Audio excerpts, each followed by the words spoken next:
Good evening, everyone. Happy to all the spring holidays of renewal. I know I'm on spring break. I hope you guys are enjoying some of this awesome spring weather. Just a reminder before we get started, just try and keep yourselves on mute unless you're going to be speaking. That'll minimize the background chatter. And as always, remember that we're all here for the same purpose and we can be respectful and courteous to one another. That will make our jobs a lot easier. Excellent. First off, sorry that I was not at Salisbury. It looked like a great time from all the pictures and everything that I saw. I will be at Quaker Lake this weekend, so I'm looking forward to seeing everything that I saw at Salisbury in person, which I think is going to be great. To kind of go over some of the league stats right now, we're still holding 61 teams. We have 477 licensed coaches. That was an improvement of like over 30 coaches from the last call that we had. So it sounds like you've gotten some other parents on board or some people actually completing some of their training so that they could participate in practices, which is pretty awesome. We've got 886 riders, 382 in high school and 504 in middle school. So just all around great, healthy participation from everybody. So thanks for all of your efforts to make this as awesome as possible. As far as kind of where we want to go with the call this evening, I think it's important, as always with every race, to sort of like open the floor up so that you all can share your various perspectives on a race event as far as what went right or what needs to be improved so that we can take those lessons and apply them to the next race event. So as of right now, the floor is yours. So if you would like to share anything that you feel like was especially good or that needs to be improved, I am all ears to take that to the league race crew.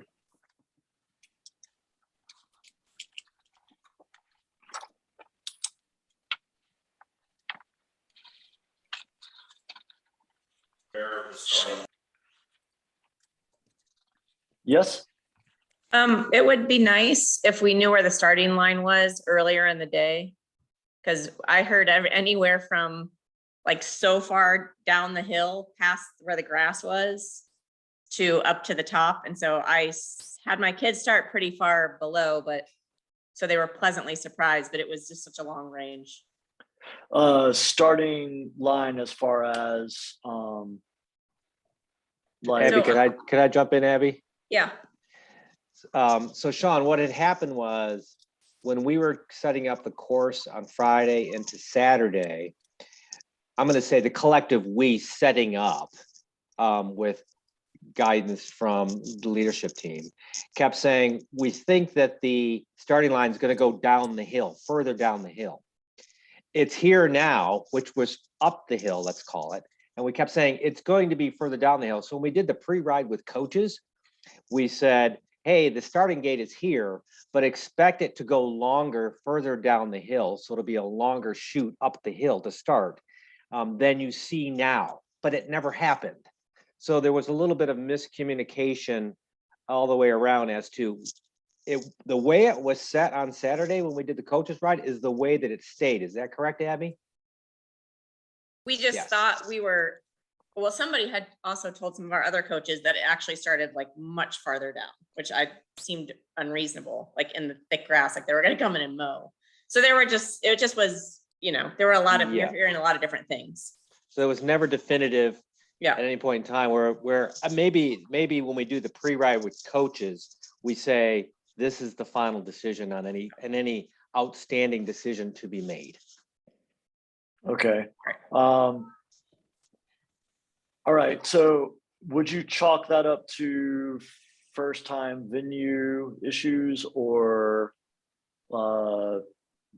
too late of a change kind of an issue? I'm going to go to, is Bill on the call? He is probably not, no. So I would probably defer to him. I was a little bit in the middle of this. It's the only reason why I'm chiming in, because The grass was supposed to be cut lower than it was cut. And that Okay. was probably part of the decision-making process. And so I'm really reading into it. I don't mean to do that on Bill's behalf. But Okay. it comes down to communication, I think. Okay. Sean. And yes, Hey, this is Todd. That was ultimately my decision as a race director. It was never going to be all the way at the bottom of the hill. That was always going to be staging. Between the two wash mounds was where we had talked about it from the beginning. And we were deciding, originally going to shift it left to the really cut low grass where the cross country part was. But because it was not straight enough, we opted to shift right to keep it as straight as possible. Yeah, right up until hours before, probably midday, I guess it was, where we decided to paint the line. And we brought Michael in to discuss it as a last minute decision. We had roughly where it was going to be from the beginning, but we marked it late. So I'll take the hit on that one. okay. Is it normal for it to get painted after pre-ride or? No, I mean, You think we that try to just market happened? it. Okay. Yeah, we try to market as soon as possible. Okay. Once we get it set up, again, new venue, we've had some discussions going on as to exactly where we're going to do it. And yeah, I failed on that part. So I should have made that decision sooner.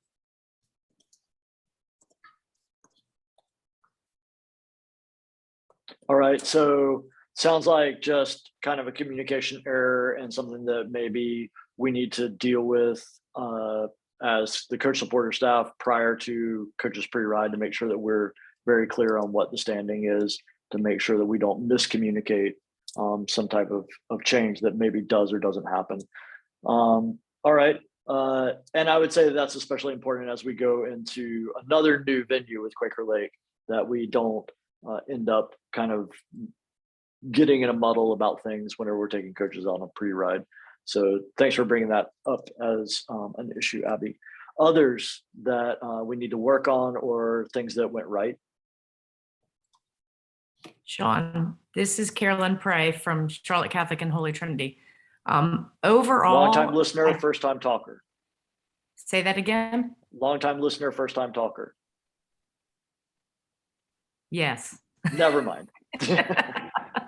I'm tired. You can tell. Long weekend. Anyways, I think overall it was a fantastic weekend for the high school and the middle school.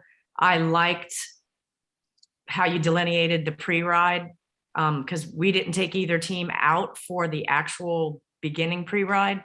We went re-ride and free ride, and it worked out much better for our teams. I think the only negative that we know of, besides some stitches on a coach's calf from a pedal, I've never seen a coach get a wound on his back of his shin from a cassette. That was a new one for me. So I just did the injury report for that. Yes. But that was something that, that just happens.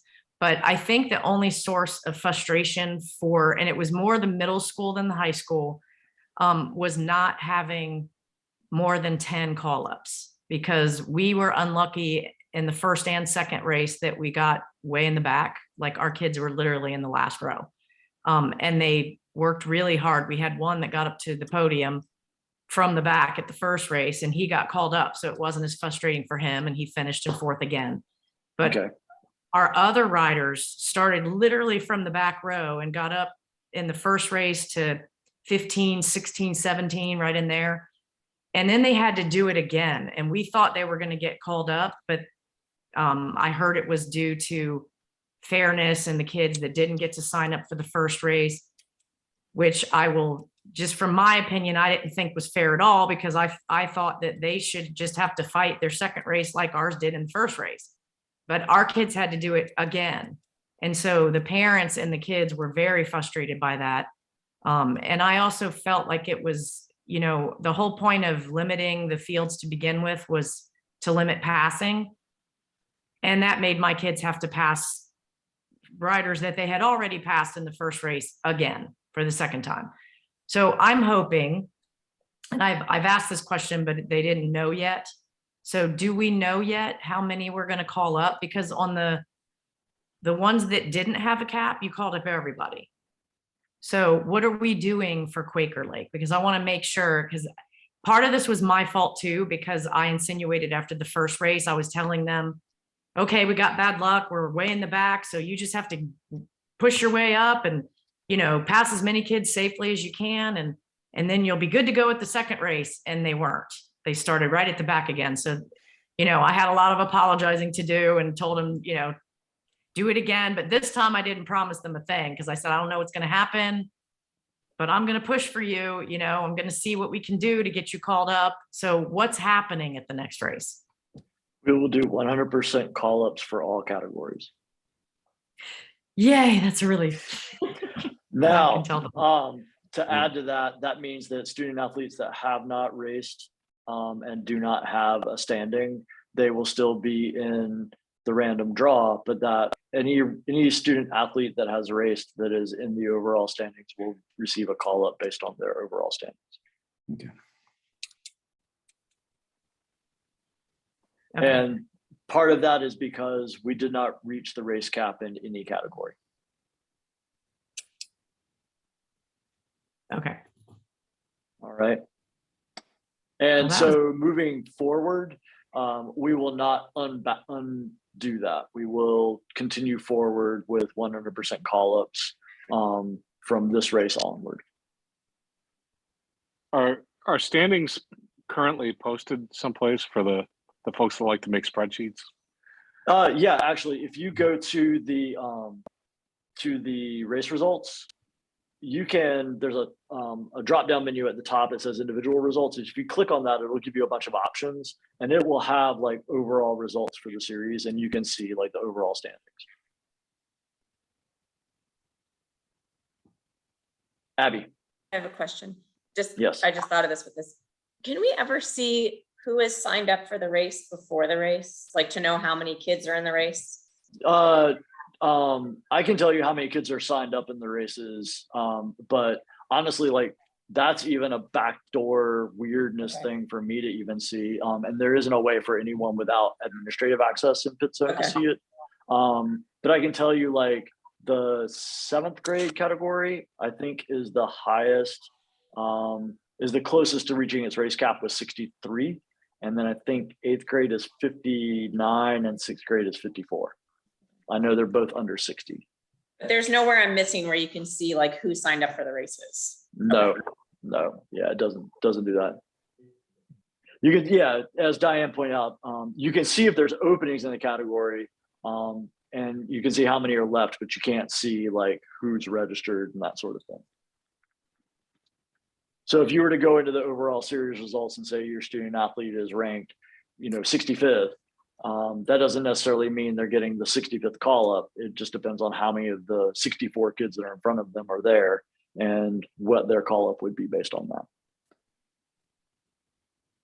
And honestly, we won't even know until we start calling. So we'll just go through that list and call, and they walk up and we start putting them in place. And honestly, that's easier for us. It's easier for us to do 100% call up. It's an easier way for us to stage the race.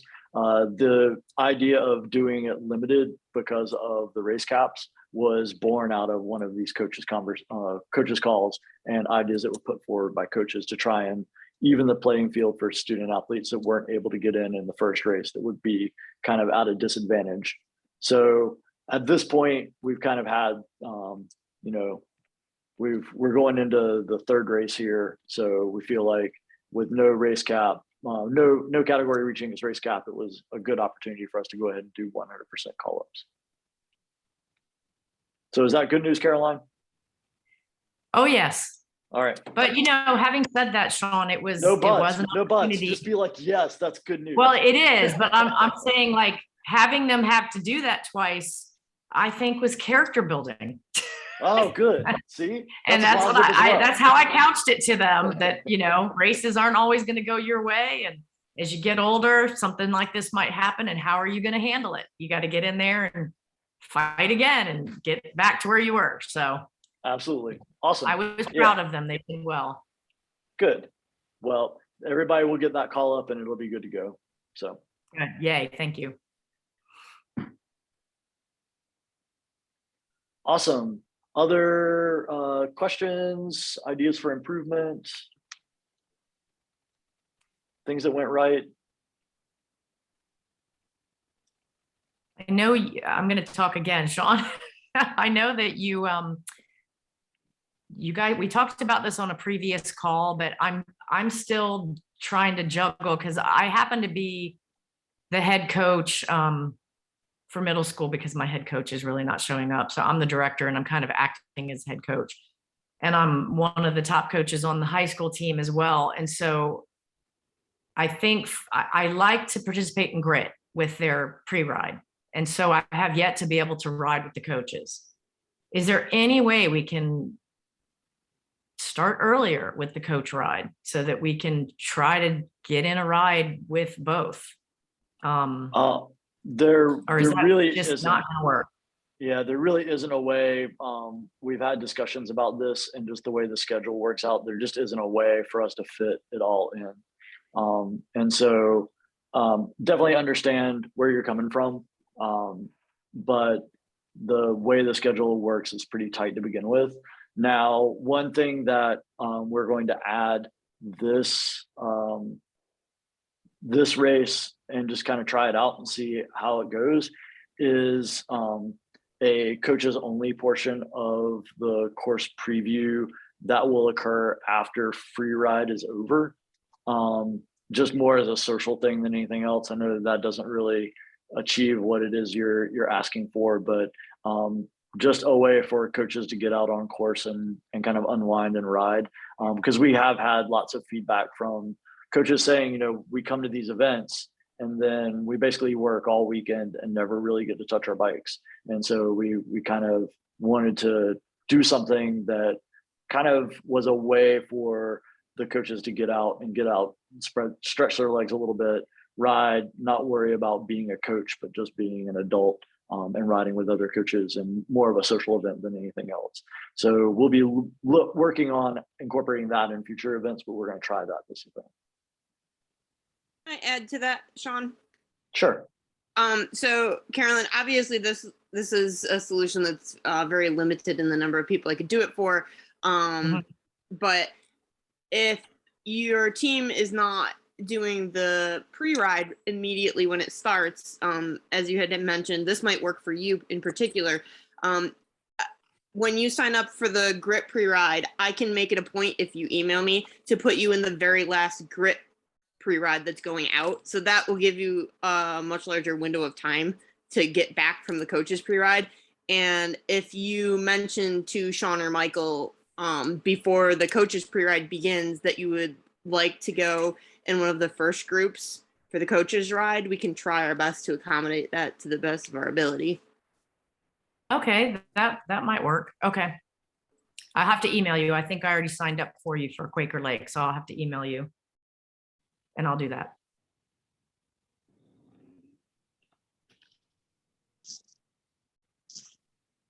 Hey, Sean, it's Murph. Yes, Mark.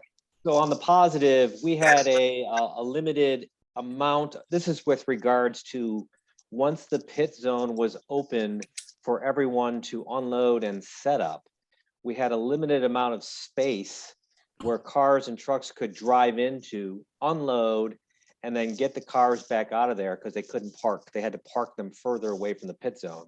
Everybody did an amazing job at rapidly unloading their vehicles, jumping back in the vehicles, opening up space for the next vehicle to come in. It was pretty awesome. I heard a lot of great feedback from several coaches on that topic. So hats off to everybody. Excellent. Hey, Sean, Jeff LeBlanc here. Yeah, Jeff. Speaking on behalf of a little bit with Diane, she's not here at the moment. She's helping out with her parents, but we had a discussion. Now, correct me if I'm wrong. In the early years, I would say, we came on board in year 2, but I vaguely remember that there was some sort of point system given to the team's overall score based on the number of volunteers percentage to the number of students racing. Am I correct on that? Oh, Jeff, I don't know. Okay. I don't know. I vaguely remember that there was some sort of point system that kind of use a percentage of, okay, you got X number of students racing and your team has X number of parents or coaches or whoever volunteering. Yeah, At an I event. remember vaguely that, but that was like our second season or something, but I Yeah, don't think correct. that's survived. No, it didn't survive, but Okay. I'm bringing it up only because, you know, obviously Diane is now the volunteer coordinator, and the incentive process of trying to get more volunteers, maybe that's something that could be revisited when you start looking at, again, percentage of volunteers based on number of students racing. Because I know our first year, we had a whopping 3 students race, and we had like, you know, 4 volunteers. And so our percentage system was through the roof. But anyway, I don't know if that's a possibility. I don't know if that kind of information is still available to be able to work that or not. I just thought I'd throw it out there as an incentive program to help with the volunteer coordinator and volunteers if they know, hey, the more volunteers you have, it works as a point system because it is a team effort. It's not just the students that are part of the team. If the team can be punished because a coach or a parent does something wrong, then why can't the team benefit if a coach or a parent does something right, like volunteer? Gotcha. Just a thought. All right. That sounds good. I'll bring that up to the leadership. All right. Others? Sean, this is Ben Harper. Sorry I joined late. Hey, Ben. Have we covered the reduction of race laps for some of our high school students at Quaker Lake? We have not. This is a good time to do it. Since you're talking about it and now everybody's interested, I think probably yes. Sweet. So this is Ben Harper, race ops for the North Carolina League, head coach Wilco Wolves as well. Because the venue is brand new venue for us this year, we do not have student lap times or student timing for anything of this venue. It is a 4-mile course, just like Salisbury.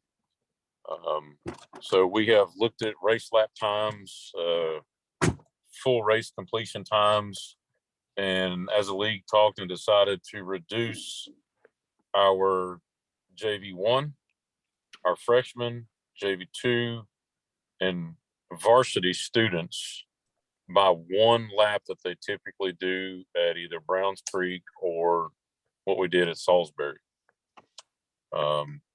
Hopefully we'll be able to come back to that venue in the next few weeks.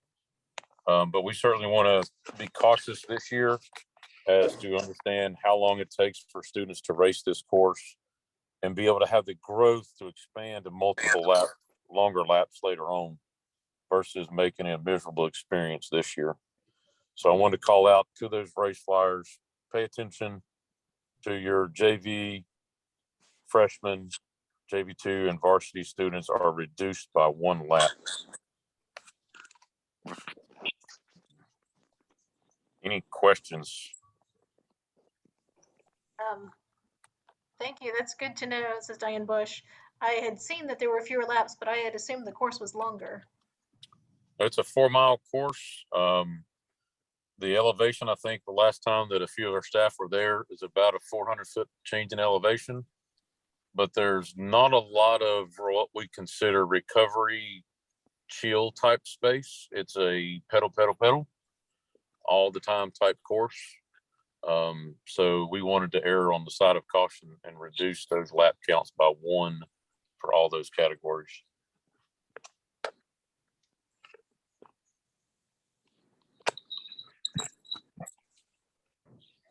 And I see Abby in the chat. Yes, instead of 4 laps for those students that had 4 laps before, they're now doing 3 laps. For your freshmen in JV1, they were doing 3 before. Now they're doing 2.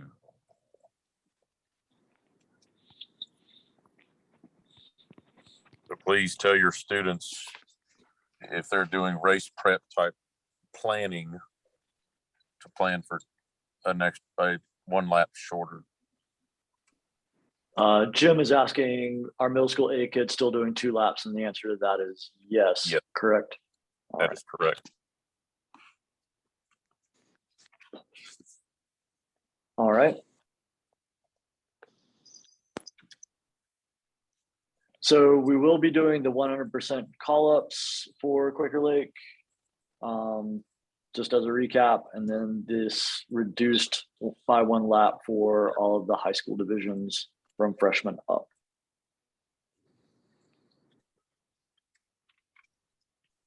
All right.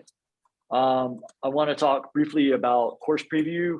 I got lots of positive feedback on the flags that made things very obvious and helpful. One thing that I do want to kind of reiterate is if you start out, say, under a red flag, then the expectation is that you're riding a red flag lap. So that is slots of stopping, that sort of thing. If you are starting out under the yellow flag, you are completing a lap under the yellow flag designation as well. So we don't want to jump the gun on that free ride portion. So if you're trying to go out on the green flag to do an unbroken lap kind of at pace, you need to wait until the green flag goes up, and we will be very prompt with putting those up at the appropriate times. With that being said, I do want to kind of talk about the shift in times for these categories. And so the pre-ride time is going to shift from 1:30 to 2:45. It's going to shift by 15 minutes to 1:30 to 3 o'clock to give 1.5 hours of time for those riders to do a slow, lots of stopping kind of ride. And then the re-ride portion is also going to bump up by 15 minutes, and it will start at 3 o'clock and it will go until 4:15. So 1 hour and 15 minutes for that.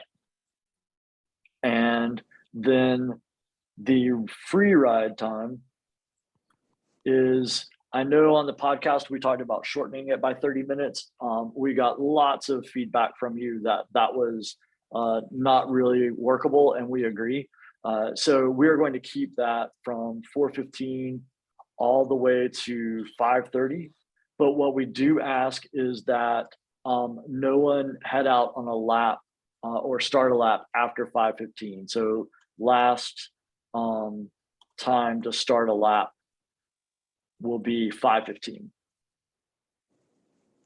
And then after that, we are going to do the coaches social ride. That is coaches only. So any adult with a race plate, which means that they're registered in pit zone, and that will be from 5:30 to 6:30. And that's also going to serve as kind of a sweep for any riders that are still out on that free ride. So they're starting their last lap no later than 5:15. We go out at 5:30, kind of sweep the course, make sure there's no one still out there. Ride as long as you want for as many laps as you want until 6:30, and then we call it a day and get ready for Sunday. Any feedback on that?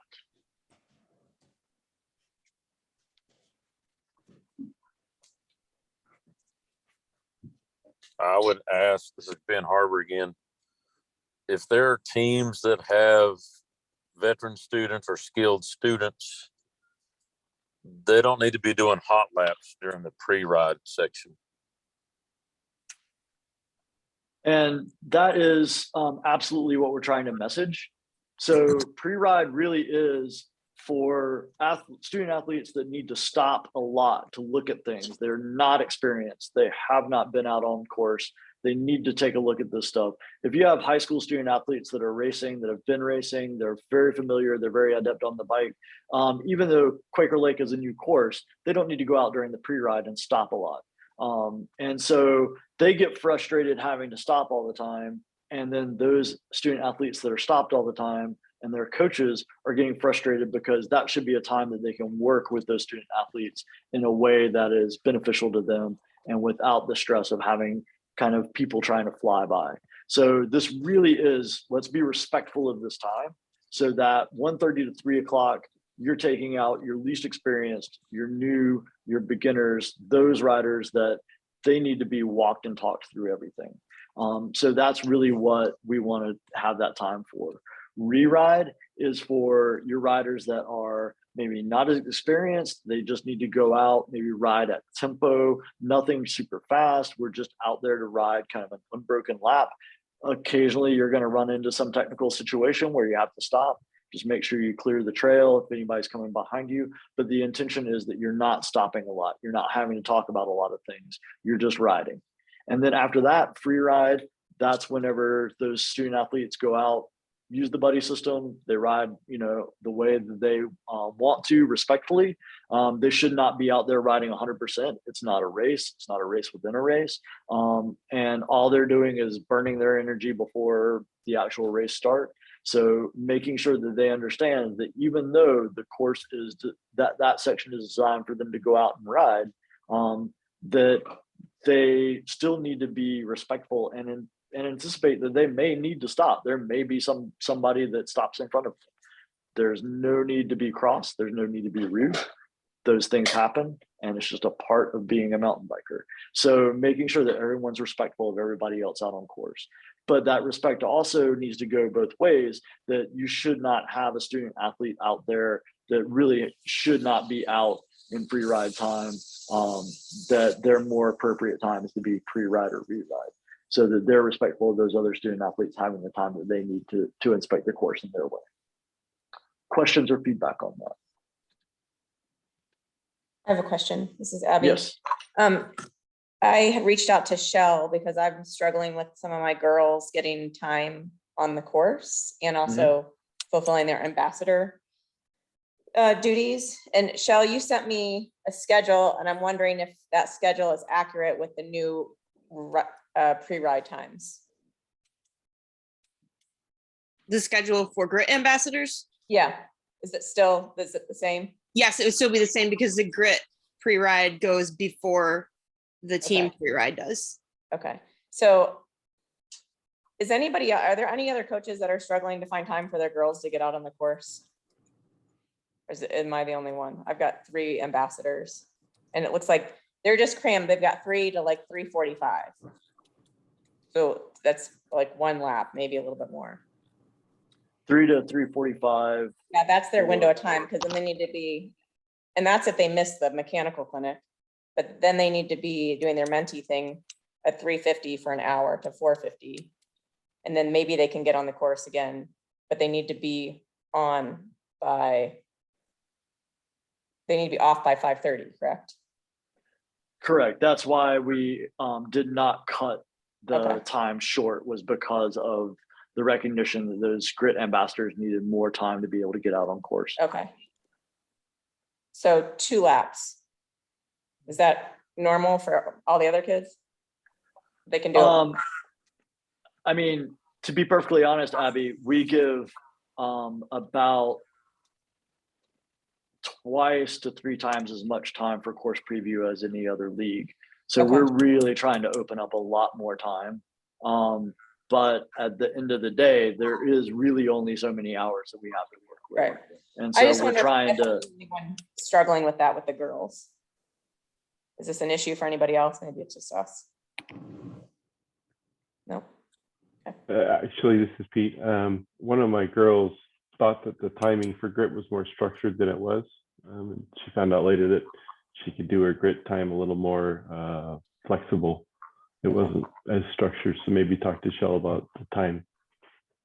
The only time that they're required to be there is during their mentee meetup, because the Grit pre-ride is before team pre-ride. So they should be completely free until 3:50 unless they choose to sign up for something else. They're Okay. not required to be there for anything else. Okay, so I just need to talk to them, make sure they know that they're not required. Okay.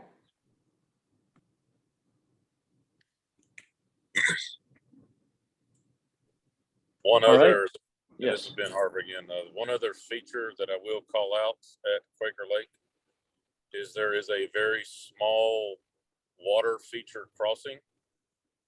There is a creek on their property When we rode it back in March, the water was maybe 2 inches deep at the most. If you went off too far wide to one side or the other, but there is a small water feature crossing that's about 6 feet across that you will ride your bikes through. So talk to your students, talk to your coaches about water crossings. But we'll get to preview that on Saturday.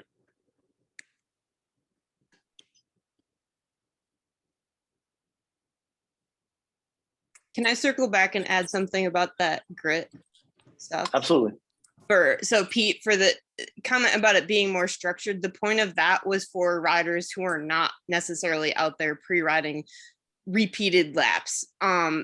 It gave more options for student athletes who A, aren't there to race, or B, are beginners and only maybe pre-riding one lap. So the structure was to give people specific times to know when they can come and participate. It wasn't that ambassadors for grit are expected to be at every single activity we do there.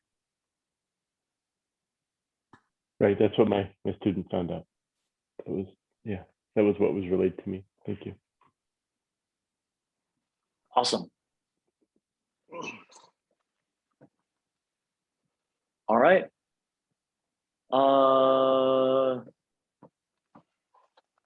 What's this about OTBS 301, Pete?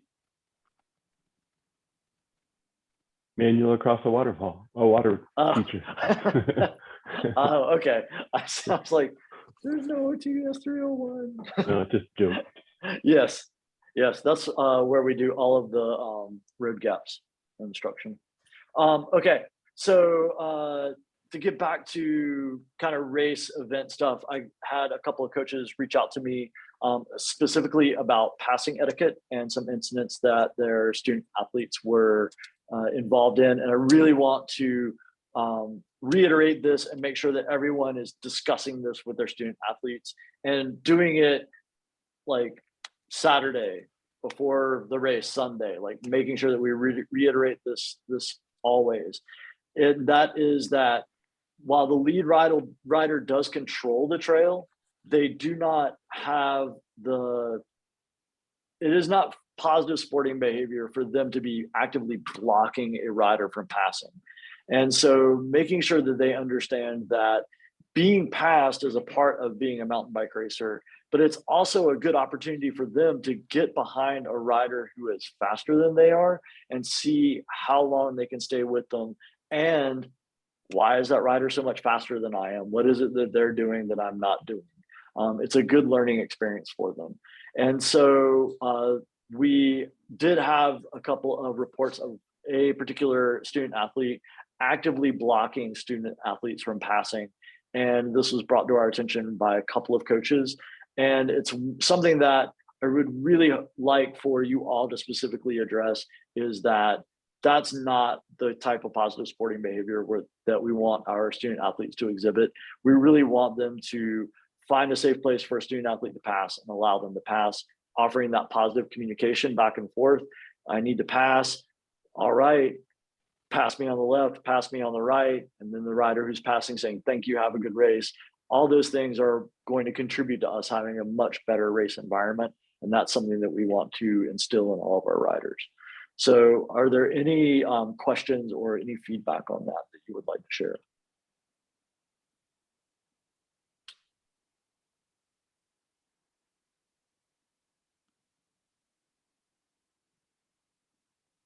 Hey, this is All right. Lawson Yes. Phillips.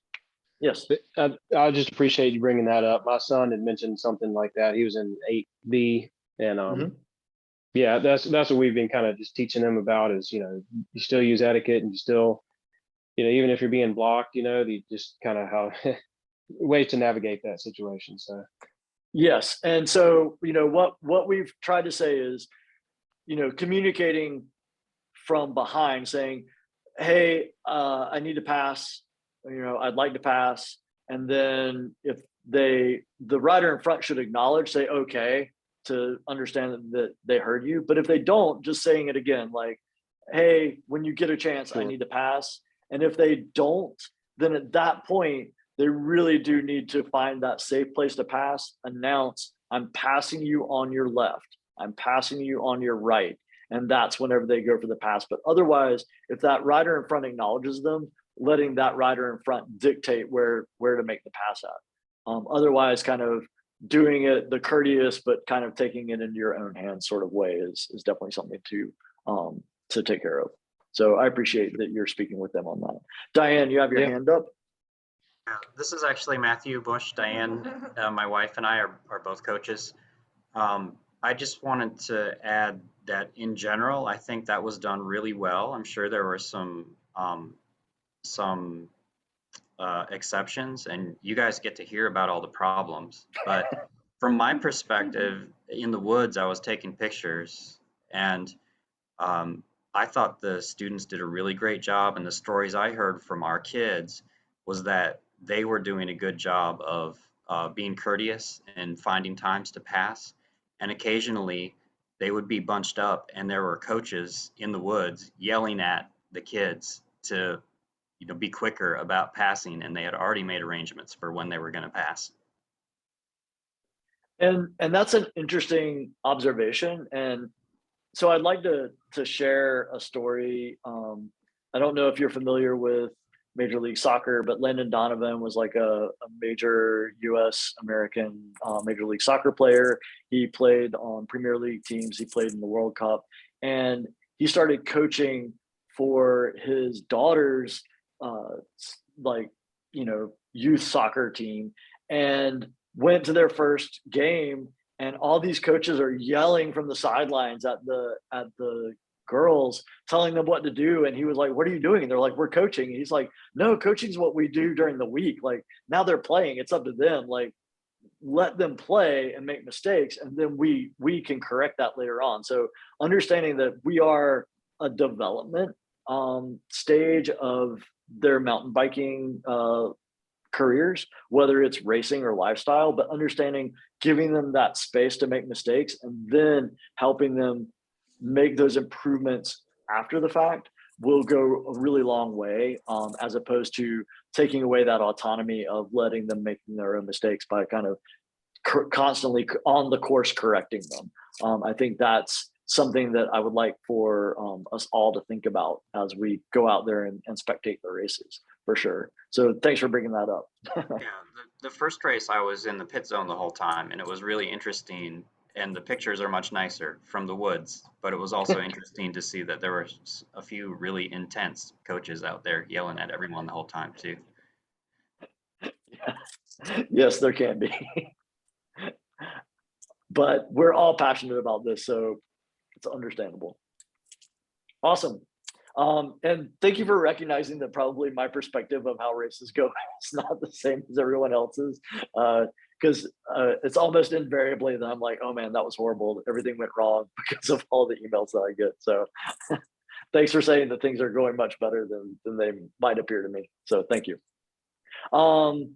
Caroline, is it possible to put the length of the course at each venue on the race flyers? I think that's easier said than done when it comes to these newer venues.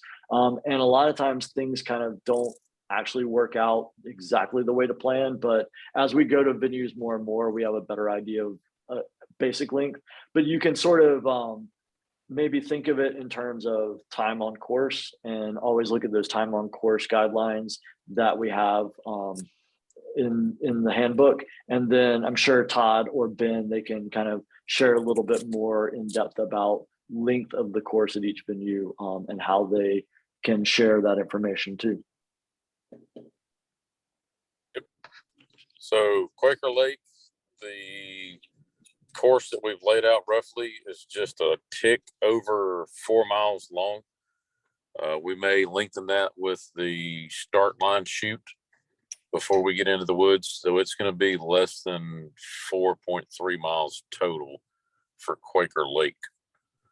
Dark Mountain, as we build the infield this year, it may grow a little bit, it may shrink, but because that's our local backdoor trail, I can tell you that venue is going to probably be close to a 3.3 mile race lap.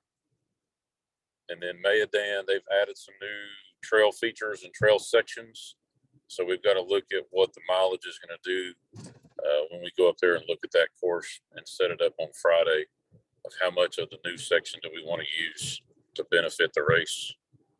But we typically try to stay within 3 to 3.5 miles per lap. And it also rolls into the time on course that Sean was alluding to.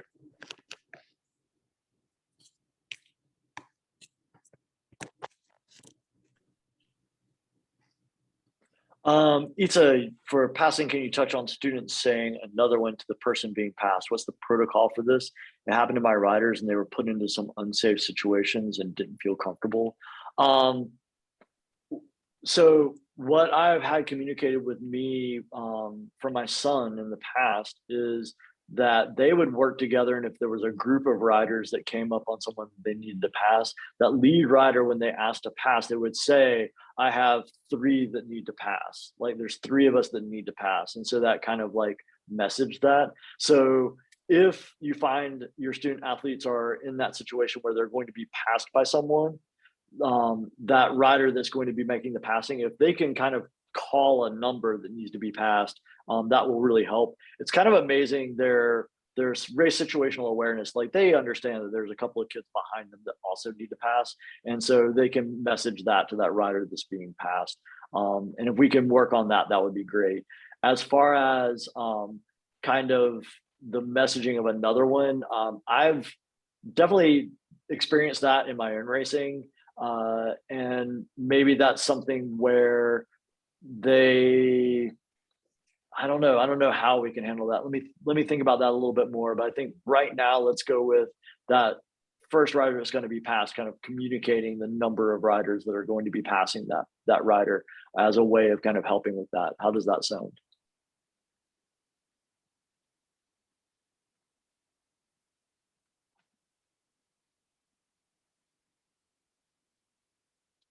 Good. And another thing to message with your riders is the rider that's being passed is under no obligation to take like the sketchy part of the trail. They can take the good part of the trail and give the sketchier line to those riders that are passing. So if it's a choice between like kind of a rocky area and then a smooth area, your rider stays on the smooth area and says, pass me on the right through the rocks, and then those riders can pass through the rocks. So maybe making it to where they feel a little bit safer continuing to travel where they're at. So they just have the obligation to yield to the faster riders, not to put themselves in a more dangerous situation because of it.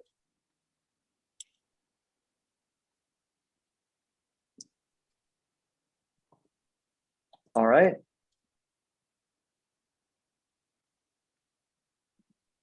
Yeah, and you can definitely get pinched. 7A kids were getting passed by varsity. Oh, okay. Interesting.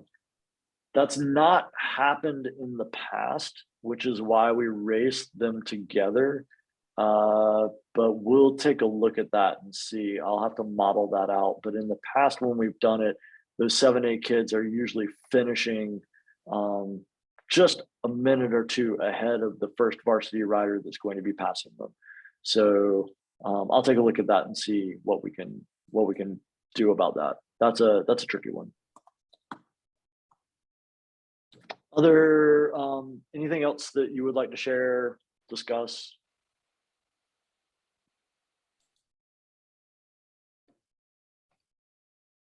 That scenario may be helped since we'll have fewer laps this coming race. That may help resolve some of that. Just trying to think mathematically.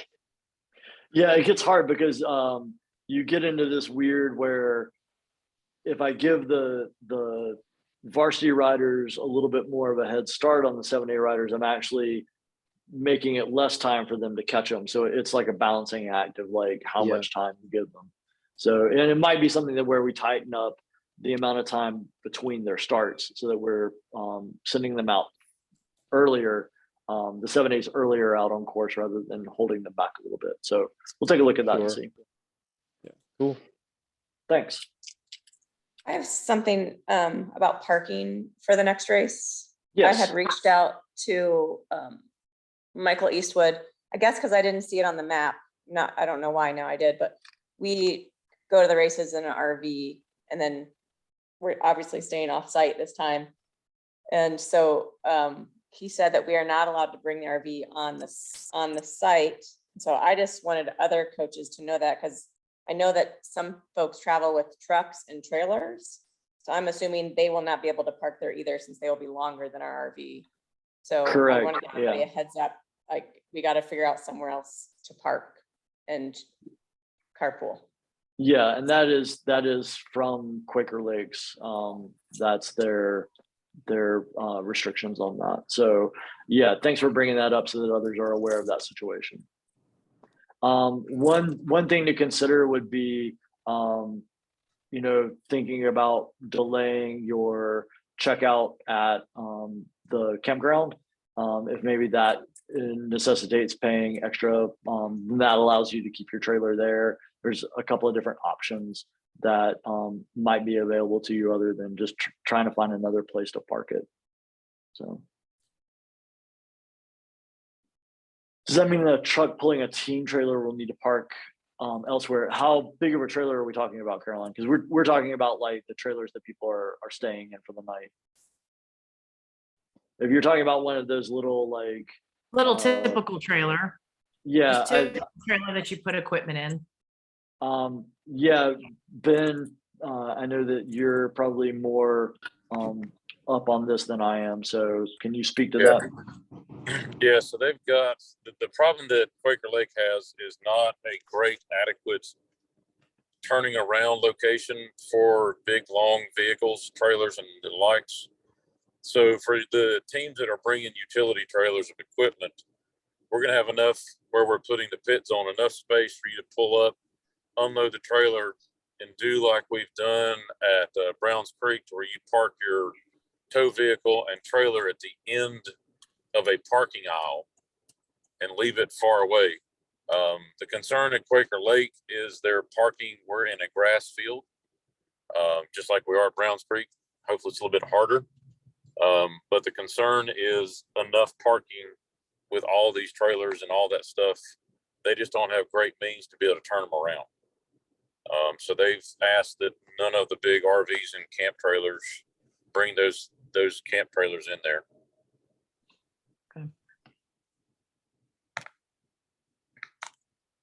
And then Abby, a van. So like, yeah, I drive a van. That should not be an issue. Sprinter, so ours is 28 feet and some Sprinter vans are 26 feet. Okay. So I'm like, where are they drawing the line? Just so I can tell my. That I honestly don't know. So that would be a question best directed towards Ben. Yeah. They have not given a length. They're just basically basing it on weight of the vehicles and saying that they're just concerned with weight. So they've asked that none of those RV type sleep-in campers be parking up in that section.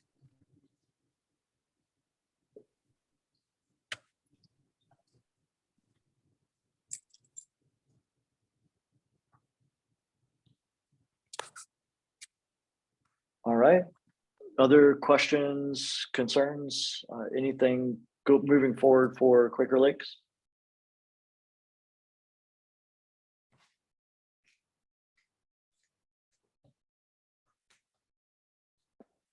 All right, Bob, I would say reach out to Ben Harbor about that, and he can kind of better discuss that option with you. All right. So looking ahead, obviously this weekend is going to be Quaker Lake. The weekend after that is the rain date for Mayodan. And unless Quaker Lake is rained out, that rain date will not get triggered. And then after that will be Dark Mountain. Hopefully we don't get rained out for Dark Mountain. That is the race that we typically never get to have. And then we'll have Mayodan after that, which will be the last race of the series. And and then the season will end on June 5th, and all team activities will cease at that point. Are there any questions about the remainder of the season dates?